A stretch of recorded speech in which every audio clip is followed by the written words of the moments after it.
నమస్తే, welcome to magnet TV. నేను ఆదిత్య. కలిసొచ్చే కాలం వస్తే పదవులు కూడా నడిచొస్తాయి అనడానికి ది బెస్ట్ ఎగ్జాంపుల్ ఏదైనా ఉంది అంటే మెగా కాంపౌండ్ వాళ్ళు అన్నట్టుగా ఇప్పుడు చాలామంది మాట్లాడుకుంటూ ఉన్నారు. ఎందుకు ఈ మాట మాట్లాడుతున్నారు అని అంటే, తాజాగా మనం చూసాం 2024 సార్వత్రిక ఎన్నికల్లో జనసేన అధినేత పవన్ కళ్యాణ్ ఏ రేంజ్లో గెలిచి చూపించారో మనందరికీ తెలుసు. సో ఇప్పుడు ప్రస్తుతానికి ఆయన ఏపీ డిప్యూటీ సీఎంగా ఉన్నారు.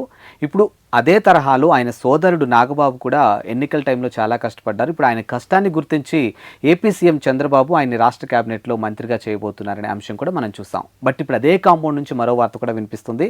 మరి మెగాస్టార్ చిరంజీవిని కూడా రాజ్యసభకు పంపించబోతున్నారు. సో బీజేపీ పెద్దలు దీనిపై ఒక నిర్ణయానికి వచ్చారనేది కూడా వినిపిస్తుంది. సో మరి అదేంటో తెలుసుకునే ప్రయత్నం చేద్దాం. ప్రస్తుతానికి మనతో పాటు స్టూడియోలో ఉన్నారు ప్రముఖ సీనియర్ జర్నలిస్ట్ మహేష్ గారు. సార్ అడిగి తెలుసుకున్నాం. సార్ నమస్కారం. సార్ మెగాస్టార్ చిరంజీవిని రాజ్యసభకు పంపించబోతున్నారు అనే ఒక అంశం అయితే వినిపిస్తుంది. దీని వెనకాల పవన్ కళ్యాణ్ గారి యొక్క రాజకీయ జీవితం మనం చూసాం. ప్రస్తుతం ఆయన డిప్యూటీ సీఎంగా కొనసాగుతూ ఉన్నారు.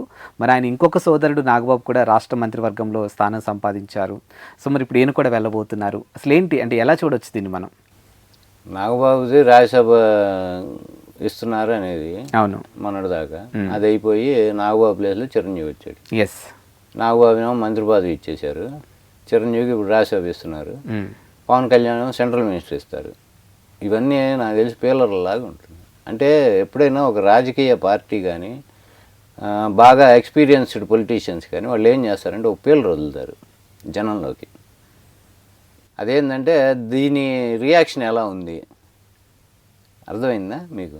ప్రజల్లో దీని రియాక్షన్ ఎలా ఉంది, వ్యతిరేకత వస్తుందా లేకపోతే ఇంకొకటా ఏందనేది, లేకపోతే పార్టీలో ఉన్న వివిధ పార్టీల్లో ఉన్న నాయకులు కానీ వాళ్ళు కానీ వాళ్ళ రియాక్షన్ ఎలా ఉంది, ఇటువంటివన్నీ వాళ్ళు గమనించడానికి కూడా పీలర్లు వేస్తారు. ఇప్పుడు పక్క ఇటు చిరంజీవికి ఇస్తామని చెప్పి ఇంకోటికి ఇచ్చేస్తారు. అట్లా కూడా ఉంటాయి. అట్లా చిరంజీవికి రాజ్యసభ అనేది నాకు తెలిసి ఇప్పుడు ఆయన సినిమాలు చేసుకుంటున్నాడు. మీరు గమనిస్తే చిరంజీవి వరుసగా 4-5 సినిమాలు కమిట్ అయిపోయి, అవును, ఈ టైంలో ఆయన ఏం చేస్తాడంటే సినిమాలు ఇంకా ఏజ్ ఒక రకంగా ఆయన ఏజ్ అయిపోయింది. ఇప్పుడు సినిమాలే వీలున్నన్ని సినిమాలు ఫాస్ట్గా చేసేసుకొని ఇక తర్వాత సినిమాలు చేయలేని పరిస్థితి ఉండొచ్చు కదా. ఏజ్డ్ అయిపోయిన తర్వాత వృద్ధాప్యం వచ్చిన తర్వాత సినిమాలు చేయలేము హీరోగా. మనం హీరోగా చేయకపోతే జనం చూడరు. క్యారెక్టర్ యాక్టర్లు కానీ ఇంకోటో లేకపోతే అగ్ని నాగేశ్వరరావు గారి లాగో అట్లా చేస్తే జనం చూడరు ముందు మనకేందంటే ఆ గ్రేసు అది ఆ స్టెప్పులో 4 వేయగలిగినన్ని రోజులే సినిమా చేయగలం. ఆ తర్వాత అవుట్డేటెడ్ మనకి. ఈలోపే ఆయన అందుకని 4-5 సినిమాలు వరుసగా ఒప్పుకున్నారు. టైట్ షెడ్యూల్ అయింది. ఇవి కంప్లీట్ చేసుకుంటే నెక్స్ట్ ఇంకే మ్యాక్సిమం ఎన్ని వీలైతే అని చేసుకుంటాడు. కానీ ఇప్పుడు రాజ్యసభలోకో ఇంకో పార్లమెంట్లో కూర్చొని ఆయన చేయాల్సింది చేయగలిగింది చేయగలిగే సామర్థ్యం కూడా ఆయనకి లేదు. ఎందుకు గతంలో మనం రాజ్యసభ ఆయన చేశారు చూసాం. మనం కాంగ్రెస్ పార్టీ నుంచి రాజ్యసభ పంపించారు పార్టీ విలీనం చేసినందుకు గిఫ్ట్గా. అటు నుంచి సెంట్రల్ గవర్నమెంట్లో ఆయన కేంద్ర మంత్రి పదవి ఇచ్చారు టూరిజం మినిస్టర్గా.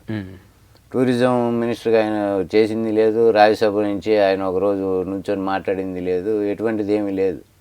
కాబట్టి ఈయన కొత్తగా ఇప్పుడు రాజ్యసభ పోయి చేసేది కూడా ఏం లేదు.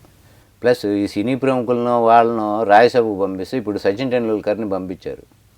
అదే భారతరత్న ఇచ్చారు, గౌరవం ఇవ్వాలన్నట్టు నామినేటెడ్. అంటే రాష్ట్రపతి కోటాలో ఒక 12 మందిని నామినేట్ చేయొచ్చు. కాబట్టి ఆ 12 మందిలో ఇట్లా ఒక సామాజిక సేవ చేసిన వాళ్ళని, లేకపోతే మన ఇది ఉంటారు చూసారా పొలిటికల్గా బాగా ఎక్స్పీరియన్స్ ఉండి ఎక్కడ జనంలో గెలవలేరు అంటే ఇంటలెక్చువల్స్.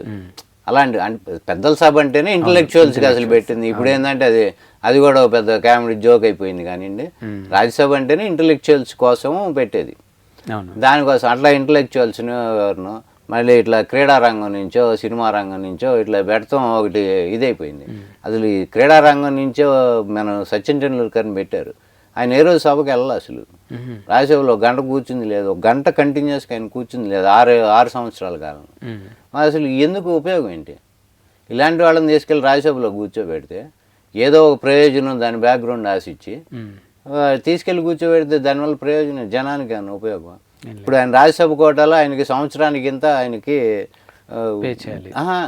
ఆయన ఖర్చులు ఆయన అలవెన్సులు జీతభత్యాలు అవన్నీ పక్కన పెట్టి వీళ్ళకి ప్రతి మెంబర్కి పార్లమెంట్ మెంబర్కి కానీ ఇటు లోక్సభ కానీ రాజ్యసభ కానీ వాళ్ళకి ప్రతి సంవత్సరం ఒక కోటా ఉంటుంది. అంటే వాళ్ళకి ఒక 5 కోట్లో 10 కోట్లో వాళ్ళకి కోటా ఉంటుంది. దీన్ని వీళ్ళు ఏంటంటే వాళ్ళకి డిఫరెంట్ ప్లేసుల్లో రాజ్యసభ అనుకోండి, డిఫరెంట్ ప్లేసుల్లో వాళ్ళకి నచ్చిన చోట్ల అది నిధులు ఖర్చు పెట్టే అవకాశం. అదే లోక్సభ మెంబర్ అనుకోండి, అతని కాన్స్టిట్యున్సీలో ఎంపీ గ్రాంట్స్ అవును దాని కింద ఖర్చు పెట్టి అట్లా రాజ్యసభ మెంబర్కి కూడా ఉంటాయి. అవన్నీ మురిగిపోయినాయి ఆయనకి ఇచ్చినవి, ఓకే ఎక్కడ దేనికి ఖర్చు పెట్టకుండా మురిగిపోయినాయి. అవి ఒక రకంగా ఈ డబ్బులు ఉపయోగపడాల్సినవి పడకుండా మిగిలిపోయినట్టే కదా అవును ఆ గ్రాంట్. ఇలాంటి వాళ్ళకి ఇచ్చి ఉపయోగం ఏం లేదు. ఇంకొకటి ఏంటంటే చిరంజీవికి అంత తీరిక ఇప్పుడు ఓపిక లేవు, సినిమాలు చేసుకోవటమే ఆయన కరెక్ట్. నెక్స్ట్ నాగబాబు మంత్రి పదవి అన్నారు, ఇవన్నీ పీలర్లు తప్ప ఏం లేదు. పవన్ కళ్యాణ్కి సెంట్రల్ మినిస్టర్ అన్నారు. అకామిడేట్ చేయాలి అంటే అక్కడ ఒక ఈయన ఇక్కడి నుంచి ఎంపీ అవ్వాలి, మన ఏపీ నుంచి ఎంపీ అవ్వాలి అంటే 3 అయిపోయినాయి. మళ్ళీ 2 ఏళ్ళ తర్వాత కానీ ఇక్కడ రాజ్యసభ ఖాళీ అవ్వు. సింపుల్ లాజిక్ అది. ఓకే ఇక్కడ తెలంగాణలో ఎంపీగా రాజ్యసభ నుంచి ఎలక్ట్ అవడానికి ఇక్కడ ఏమైనా ఉందా సంఖ్యాబలం బీజేపీకి? లేదు, 8 మంది ఉన్నారు అసెంబ్లీ నుంచి. అవును ఇక నామినేటెడ్ ఏదన్నా పవన్ కళ్యాణ్ని రాష్ట్రపతి కోటాలో నామినేట్ చేయాలి మనం అన్నట్టు, ఏదన్నా సెంట్రల్ లోకి తీసుకోవాలి. అన్నకి తమ్ముడికి ఇద్దరికి ఇస్తారా? అప్పుడు ఇవ్వలేరు కదా, ఒకే కుటుంబంలో ఇద్దరికి. ప్లస్ ఇంకోటి, చిరంజీవి ఏ రకంగా పార్టీకి సాయపడ్డాడు అనేది ఎవరికి తెలియదు. మన పవన్ కళ్యాణ్ అన్న కాబట్టి అనుకుంటున్నాం. అంటే ఇప్పుడు పవన్ కళ్యాణ్ అన్న అయ్యాడు, అంతకుముందు ఏంటంటే చిరంజీవి తమ్ముడు పవన్ కళ్యాణ్. ఇప్పుడు రాజకీయాలు మాట్లాడుకుంటుంటే మనం పవన్ కళ్యాణ్ అన్న చిరంజీవి అయ్యాడు, అంతే కదా. అంటే ఇద్దరికి అకామిడేట్ చేయలేరు కదా. ఏపీలో అసలు దిక్కులేదు, మొన్నే 3 అయిపోయినాయి కాబట్టి నాగబాబు మంత్రి పదవి. ఒకే ఇంట్లో ఇది ఇప్పుడున్న పరిస్థితిలో పవన్ కళ్యాణ్ డిప్యూటీ సీఎంగా ఉన్నాడు, అది హోదా ఉంది కదా ఇప్పుడు, బోర్డు నేమ్ ప్లేట్ పెట్టుకోవడానికి. ఇప్పుడు ఇదే నాగబాబు తెచ్చి అదే కుటుంబం నుంచి ఇంకో మంత్రి పదవి ఇచ్చారనుకోండి, అప్పుడు ఎంతమంది అవుతారు క్యాబినెట్లో? వాళ్ళ సామాజిక వర్గానికి చెందిన వాళ్ళే అందరూ తయారైనట్టు కదా. జనసేన నుంచి నాయనల మనోహరు ఆయన ఒక్కడే ఓసీ కమ్మ సామాజిక వర్గం చెందిన ఆయన. ఇప్పుడు దుర్గేష్, ఇటు పవన్ కళ్యాణ్, ఇటు నాగబాబు, 3 కాపులు అవుతారు. అంటే ఇచ్చిన 4 అగ్రవర్ణాలు వాళ్ళకే ఇస్తే ఇక మీరు చేసిన సామాజిక న్యాయము ఇవే స్టేజీలోకి ఒకదంపుడు ఉపన్యాసాలు చేసిన దానికి ఏమన్నా అసలు అర్థం ఉంటుందా? ఉన్నది కదా. ప్లస్ ఇదే ఇంట్లో 2 మినిస్టర్లు, నాగబాబు మంత్రి పదవి వచ్చేది కల్లా నాకు తెలిసినంతవరకు, చిరంజీవి రాజ్యసభ వెళ్ళటం. అంటే ఎందుకు మీరు కలగా అనుకుంటున్నారు అసలు ఆ విషయాన్ని? కళ్ళ వేరు కల వేరు. నేను కళ్ళ అన్న. కళ్ళ అంటే అబద్ధం. ఓకే, అంటే ఏ విషయం? అబద్ధాన్ని ట్రెండ్ చేస్తున్నారు తప్ప కళ అనేది డ్రీము. ఓకే, కళ్ళ అంటే అబద్ధం. అదే ఏ విషయంలో మీకు కళ్ళ అనిపిస్తుంది? అసలు ఏ అవకాశం ఉంది చెప్పండి నాగబాబుకి? మీకు అసలు అవకాశమే లేదు ఫస్ట్ ఆఫ్ ఆల్. అంటే ఇప్పుడు ప్రస్తుతానికి మంత్రి పదవి ఇచ్చి తర్వాత రానున్న రోజుల్లో ఎమ్మెల్సీగా వెళ్ళబోతున్నారు ఆంధ్రప్రదేశ్ నుంచి. అక్కడ ఖాళీలు ఉండాలి కదా మీకు. నెక్స్ట్ 6 నెలలలోపు ఎమ్మెల్సీ ఖాళీ అవ్వాలి కదా. అవ్వకుండా ఎట్లా ఇస్తారు? ఏమన్నా దింపేసి ఇస్తారా? ఓకే, అది ఏ పార్టీ నుంచి ఇవ్వాలి? ఇప్పుడు టీడీపీ ఎమ్మెల్సీల్లో టీడీపీ వాళ్ళు ఉన్నారు, ఒక టీడీపీ ఎమ్మెల్సీ ఈయన కోసం రిజైన్ చేసి ఆ స్థానం ఖాళీ అయ్యి ఈయన పోవాలి. టీడీపీ దానికి రెడీగా ఉంటుందా? వాళ్ళ ఒక ఎమ్మెల్సీ స్థానాన్ని వదులుకోవటానికి ఈయన గురించి కారణం ఏంటంటే ఈయనేమి టీడీపీకి అంతగా ఉపయోగపడింది కాదు, జనసేనకే నాకు తెలిసి పెద్దగా ఉపయోగపడ్డాడో కూడా మనం చెప్పలేము. జనసేనకి నష్టం కలిగించాడేమో తప్ప ఒక రకంగా ఉపయోగపడింది అయితే మనకి కనబడదు. Thank you sir.